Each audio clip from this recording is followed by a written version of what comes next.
अगर आप स्वयं को बदलना चाहते हैं, अगर आप स्वयं की सोच को बदलना चाहते हैं, अगर आप समाज और समाज की सोच को बदलना चाहते हैं, आप इस देश, इस राज्य, इस जिले के लोगों की सोच को बदलना चाहते हैं, तो वासुदेव ने कहा है कि इन सबको बदलने का सिर्फ एक तरीका है और वो तरीका है ज्ञान। आप अपने ज्ञान से खुद को बदल सकते हो, खुद की सोच को बदल सकते हो, इस समाज और समाज के लोगों की सोच को भी बदल सकते हो। लेकिन इसके लिए आपको सहारा लेना पड़ेगा पहले वासुदेव का।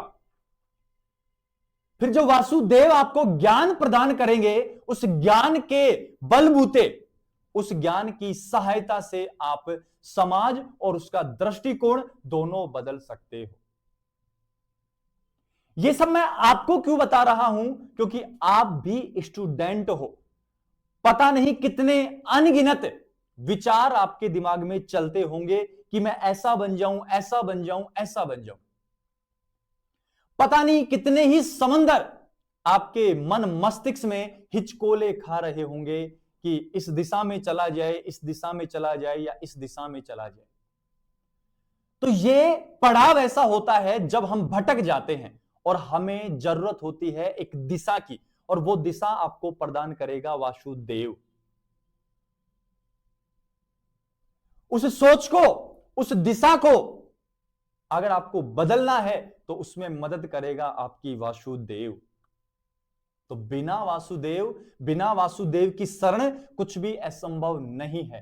तो साथ लीजिए आज ही वासुदेव का और वासुदेव द्वारा रचित वासुदेव एजुकेशन का, जहां बच्चों हम आपके लिए लेकर आए हैं इंपॉर्टेंट क्वेश्चंस की सीरीज का वीडियो। क्योंकि लास्ट समय है एग्जाम का और लास्ट समय में आपने कुछ भी तैयार नहीं किया है, आप भटक गए थे रास्ते से। अब आपको उस पढ़ाई वाले रास्ते पर वापस लाने के लिए हम लेकर आए हैं वासुदेव एजुकेशन पर इंपॉर्टेंट क्वेश्चंस की वीडियो, जिनको पढ़कर आप बहुत अच्छा स्कोर कर सकते हैं। बच्चों हम बात कर रहे हैं इस वीडियो में पंडित दीनदयाल उपाध्याय शेखावाटी यूनिवर्सिटी सीकर के सेमेस्टर 4th के बच्चों के लिए, जिनका कल का केमिस्ट्री सब्जेक्ट का एग्जाम होने वाला है और जिसको हम पढ़ाते हैं बड़े प्यार से। अगर आप सीखना चाहो तो इसके लेक्चर भी हम अपलोड करेंगे हमारे चैनल के साथ, तो चैनल के साथ आप जुड़े रहना। इंपॉर्टेंट क्वेश्चंस रहने वाले हैं और मैंने पहले वाले वीडियो में भी बहुत में कहा है और मैं अब भी कह रहा हूं कि जब आप शरण ले लोगे ना वासुदेव की, जिस दिन आपने वासुदेव को अपना लिया उस दिन आपने तैयारी शुरू कर दी किसकी? जीत की। और इसी वजह से हमने टैगलाइन बनाई है तैयारी जीत की। और सीकर वालों, अरे सीकर वालों, तुम्हारी जो भूमि है, तुम्हारी जो धरा है, उस पर तो स्वयं वासुदेव विराजमान है। तो तुम मूर्ख मत बनो, आज ही उसकी शरण में चले जाओ और जो कुछ करना चाहते हो जिंदगी में जाके उसको कह दो कि हमें सिर्फ ये चाहिए वासुदेव, खाटू श्याम, हमें सिर्फ ये चाहिए। बच्चों हम इस वीडियो में आगे बात करेंगे यूनिट नंबर 3rd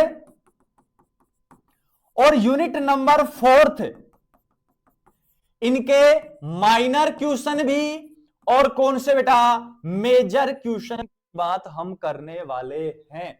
क्लियर है बेटा यहां तक? मेजर क्वेश्चन भी और माइनर क्वेश्चन भी। सर यूनिट 3rd और 4th, फर्स्ट और सेकंड कहां है? और फर्स्ट और सेकंड का वीडियो हम अपलोड कर चुके हैं बेटा। गलती आपकी है कि आपने चैनल को सब्सक्राइब नहीं कर रखा था, तो आपसे नोटिफिकेशन मिस हो गया। तो क्यों ना यार चैनल को सब्सक्राइब कर लिया जाए, बेल आइकन को दबा लिया जाए, ताकि वासुदेव एजुकेशन का कोई भी नोटिफिकेशन आपसे मिस ना हो और हमारी तैयारी एक मजबूत तरीके से चलती रहे, एक सुदृढ़ रूप से चलती रहे, एक स्ट्रांगली हमारी प्रिपरेशन चलती रहे। 3rd के और 4th की मैं बात करने वाला हूं। 3rd है aldehyde ketone carboxylic acid and it's derivative. Unit number 4th है chemical kinetics solid state. Clear है बच्चों? दोनों को मैंने बोल के बता दिया है, बाकी क्वेश्चन आपको देखने को मिल जाएंगे। शुरुआत करते हैं वीडियो की, लेकिन मैं फिर से कह दूं किसी के पास नोट्स नहीं है तो कमेंट सेक्शन में या व्हाट्सएप नंबर पर डीएम कर देगा। नोट्स प्रोवाइड करवा दिए जाएंगे वासुदेव एजुकेशन के द्वारा। साथ के साथ ये जो क्वेश्चन है ये बोथ मीडियम के लिए रहने वाले हैं, हिंदी मीडियम वाले बच्चों के लिए भी और इंग्लिश मीडियम वाले बच्चों के लिए भी। बस आप नए हो तो चैनल को सब्सक्राइब कर दो, क्योंकि वहां मैं आपके साथ जुड़ा हूं, आपका अपना चहिता प्रेम सर आपके साथ जुड़े हुए हैं। दिख गया होगा बेटा, पीडीयूएसयू सीकर एग्जाम 2025 कैसे क्वेश्चन है इंपोर्टेंट। यूनिट नंबर 3 के पहले बात करूंगा कौन से क्वेश्चन की, वुल्फ किस्नर माइनर क्वेश्चन की, और पहला क्वेश्चन ही स्टार लगा देता हूं, वुल्फ किस्नर अपचयन को समझाना है। वुल्फ किस्नर अपचयन ये होता है बेटा, क्योंकि मुझे डीएम आया कि सर ऑर्गेनिक को थोड़ा अच्छे से करवा देना, क्योंकि सर हमारे बिल्कुल भी तैयार नहीं है, तो थोड़ा समझा देता हूं। रखना है बेटा हाइड्रोजीन NH2 और साथ में रख लेना KOH या NaOH। याद रखना दोनों प्रोवाइड करते हैं 4 हाइड्रोजन। ले HH एक बॉन्ड ब्रेक, HH एक बॉन्ड और ब्रेक, माइनस क्या हो गया इधर से H2O और पीछे क्या हुआ CH2, फॉर्मेशन किसका, एल्केन का। तो कार्बोनिल यौगिकों का हाइड्रोजीन व क्षार के साथ अपचयन कराने पर किसका निर्माण होता है, एल्केन का निर्माण होता है, वुल्फ किस्नर अपचयन कहलाता है। क्लियर है बेटा। नेक्स्ट क्वेश्चन क्या है, निम्न के IUPAC नाम आपको लिखने हैं। कैसे नाम लिखने हैं बेटा, IUPAC नाम आपको लिखने हैं। और पहला क्या है CH3CHO, 2 कार्बन है, एल्डिहाइड है। फिर से बोल रहा हूं, 2 कार्बन है, एल्डिहाइड है, नाम हो जाएगा एथेनैल, एथेन प्लस एल्डिहाइड का सफिक्स एल, एथेनैल नाम हो जाएगा। इसका सामान्य नाम मैं बता रहा हूं, IUPAC आपको कमेंट सेक्शन में बताना है, और जो भी इसका नाम बताएगा उसका कमेंट पिन किया जाएगा, मतलब उसका कमेंट सबसे ऊपर हाईलाइट होगा। इसका नाम है बेटा बेंजोफिनोन नाम है। क्या नाम है, बेंजोफिनोन। IUPAC आपको बताना है। अल्फा बीटा असंतृप्त कीटोन क्या होते हैं, अल्फा बीटा ये होते हैं बेटा, ये ले C double bond O CH3 और यहां रख ले CH3, ये रहा अल्फा ये रहा बीटा असंतृप्त, ये होते हैं अल्फा बीटा असंतृप्त कीटोन है। ठीक है, नेक्स्ट क्वेश्चन की ओर अगर बढ़ूं तो 4 नंबर क्वेश्चन है, आइडोफोरम परीक्षण के लिए आवश्यक शर्त क्या है। तो याद रखना आइडोफोरम परीक्षण के लिए यह शर्त आवश्यक है कि मैथिल कीटो समूह उपस्थित होना चाहिए। कौन सा समूह, मैथिल कीटोन समूह उपस्थित होना चाहिए। अब इसके मेजर क्वेश्चन की ओर बढ़ते हैं बेटा, और मेजर क्वेश्चन की ओर जब आप बढ़ोगे तो मैं आपको पहले ही कह देता हूं ये यूनिट बहुत बड़ी यूनिट है, बहुत बड़ी यूनिट रहने वाली है, और इस यूनिट में बहुत ज्यादा क्वेश्चन आपसे पूछे जाएंगे। पहला क्वेश्चन है, स्टार लगा रहा हूं, इंपोर्टेंट है, निम्न अभिक्रियाओं को क्रिया विधि सहित आपको समझाना है। पहला कौन सा है, एल्डोल अभिक्रिया है, जिसमें अल्फा हाइड्रोजन आपस में अभिक्रिया करते हैं अम्ल और क्षार की उपस्थिति में, और यहां मध्यवर्ती बनता है बीटा हाइड्रोक्सी कार्बोनिल यौगिक या एल्डोल। यहां प्रोडक्ट बनता है alpha beta unsaturated carbonyl compound. Next की बात करूं, कैनिजारो अभिक्रिया। कैनिजारो अभिक्रिया उनमें होती है जिनमें अल्फा हाइड्रोजन नहीं होते, वे कार्बोनिल यौगिक जिनमें अल्फा हाइड्रोजन नहीं होते हैं कैनिजारो अभिक्रिया दर्शाते हैं, और ये क्षार की उपस्थिति में अभिक्रिया करके और कार्बोक्सिलिक अम्ल का लवण और अल्कोहल का निर्माण करते हैं। और ये असमानुपातन डिस्प्रोपोर्शनल अभिक्रिया का उदाहरण है, मतलब एक मोल का तो अपचयन तो दूसरे का ऑक्सीकरण होने वाला होता है। कौन सी अभिक्रिया है बेटा, परकीन अभिक्रिया है, और परकीन अभिक्रिया में एरोमेटिक एल्डिहाइड या बेंजल्डिहाइड अभिक्रिया करता है एसिटिक एनहाइड्राइड के साथ, और बनता है आपके पास अल्फा बीटा असंतृप्त कार्बोक्सिलिक अम्ल या सिनेमिक अम्ल यह बनता है। मैनिच अभिक्रिया, सक्रिय मैथिलीन या सक्रिय हाइड्रोजन युक्त समूह होते हैं, और यहाँ फॉर्मेल्डिहाइड और अमोनिया या 1 डिग्री अमीन या 2 डिग्री अमीन के साथ अभिक्रिया करके मैनिच क्षार बनाते हैं। कौन सा संघनन है, बेंजोइन संघनन आपके पास रहने वाला है, और यह अभिक्रिया 2 एरोमेटिक एल्डिहाइड के साथ अभिक्रिया होती है, और या केसीएन या NaCN जो एल्कोहलिक प्रकृति के होते हैं उनके साथ अभिक्रिया होती है, और यहां होता है अल्फा हाइड्रोक्सी कीटोन का फॉर्मेशन होता है। इस बात का आपको ध्यान रखना है। नेक्स्ट क्वेश्चन की ओर बढ़ूं, फिर भी कोई दिक्कत हो तो आप मुझे डीएम कर देना, मैं PDF शेयर कर दूंगा आपसे, ठीक है। कार्बोक्सिलिक अम्लों की अम्लीयता तथा इसको प्रभावित करने वाले कारकों का वर्णन करना है, और ये most of the important question है बेटा। ये मैं आपको बता दूं, ये राजस्थान यूनिवर्सिटी में भी आया है सेमेस्टर 4th में, ये मत्स्य यूनिवर्सिटी में आया है सेमेस्टर 4th में, और ये आपको भी देखने को मिल जाएगा। क्लियर है बेटा।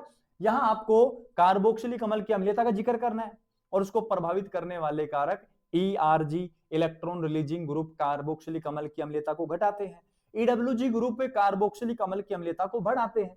और साथ के साथ ऑर्थो प्रभाव भी आप समझा सको तो यहां समझा देना, क्योंकि मेजर क्वेश्चन है, काफी मार्क्स का आपसे पूछा जाएगा। नेक्स्ट बेटा यूनिट नंबर 3 मेजर क्वेश्चन है, निम्न अभिक्रियाओं को समझाइए। 3 का चल रहा है अभी, ठीक है। पहला है हेल वेलार्ड जेलेंस की अभिक्रिया, और ये पूछ सकता है HVZ अभिक्रिया, या इसको पूछ लेगा अल्फा हैलोजनीकरण। क्या बोला बेटा मैंने? अल्फा हैलोजनीकरण बोला है, इस नाम से पूछ सकता है, बाकी ये नाम ज्यादा आएगा इसमें, ठीक है।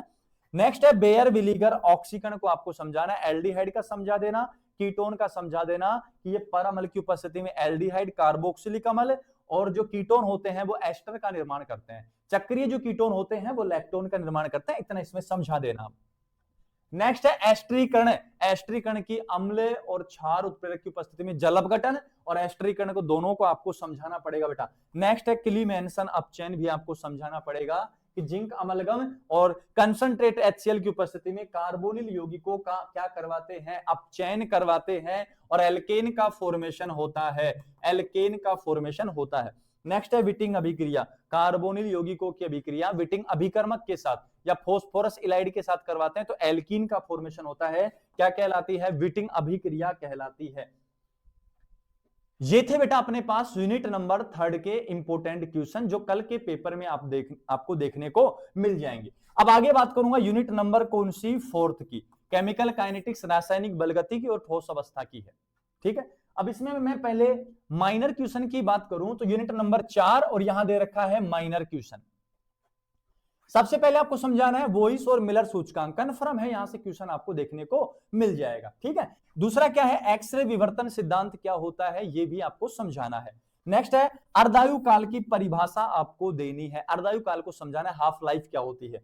नेक्स्ट है स्थिर अवस्था समीकरण, स्टेडी स्टेट अप्रोक्सीमेशन क्या होता है, यह भी आपको यहां समझाना पड़ेगा। नेक्स्ट है अंतराफलक कोण की स्थिरता का नियम, कि अंतराफलक कोण में ज्यामिति कैसी भी हो कोई मायने नहीं रखता है, वहां जो कोण का मान होता है वो स्थिर रहता है, क्यों, ये आपको बताना है। नेक्स्ट है प्रथम कोटि की अभिक्रिया का वेग समीकरण समझाना है, और उसके स्थिरांक को आपको समझाना है, यहां पे लिखना है। नेक्स्ट अगर बढ़ूं तो अब आएंगे बेटा कौन से क्वेश्चन? मेजर क्वेश्चन, और पहला ही क्वेश्चन मेजर है, और ये तीनों यूनिवर्सिटी में आ चुका है, मत्स्य में भी, राजस्थान में भी, और अब आपकी बारी है। छदम कोटि की अभिक्रिया का क्या करना है? वर्णन करना है, एक्सप्लेन करना है, या इसका वेग समीकरण, इसका अर्धायुकाल सारा समझाना है। नेक्स्ट बेटा काफी इंपॉर्टेंट है, संक्रमण अवस्था सिद्धांत को आपको एक्सप्लेन करना है, ट्रांजिशन स्टेट थ्योरी को आपको समझाना है। नेक्स्ट अगर बात करूं 3 नंबर क्वेश्चन, 11 नंबर पेज था बेटा, ब्रेग समीकरण काफी इंपॉर्टेंट बेटा, ब्रेग समीकरण का व्युत्पन्न कीजिए तथा NaCl sodium chloride, KCl potassium chloride और सीजियम क्लोराइड CHCl की क्रिस्टलीय संरचना को आपको क्या करना है? समझाना है, क्रिस्टलीय संरचना को आपको क्या करना है? समझाना है बेटा।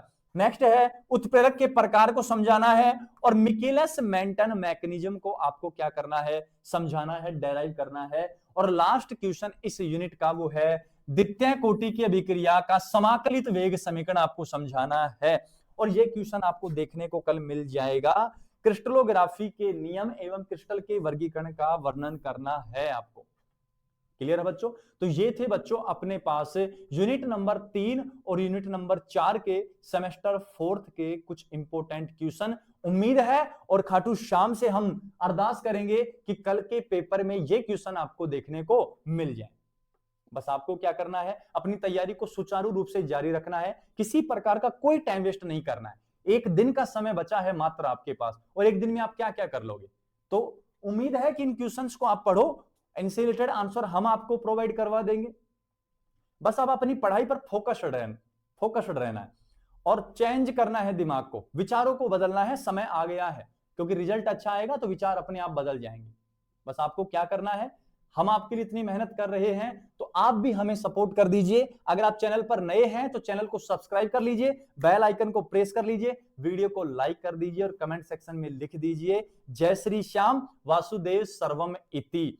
मिलते हैं बच्चों नेक्स्ट वीडियो में, जहां हम बात करेंगे सेमेस्टर 5। आपके लिए न्यूज है, सेमेस्टर 5 के लिए इंपॉर्टेंट लेक्चर्स की वीडियो हम लाने वाले हैं, जिसमें हम केवल इंपॉर्टेंट क्वेश्चंस को डिस्कस करेंगे। तो क्यों ना सर के साथ जुड़ा जाए। वासुदेव एजुकेशन के चैनल को आज ही सब्सक्राइब कर लिया जाए, क्योंकि आने वाले समय में ये आपके लिए बहुत ज्यादा बेनिफिशियल रहने वाला है।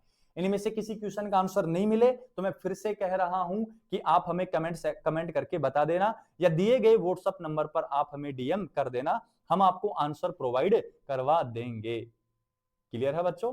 मिलते हैं नेक्स्ट वीडियो में, तब तक आप पढ़ते रहिए और केवल पढ़ते रहिए।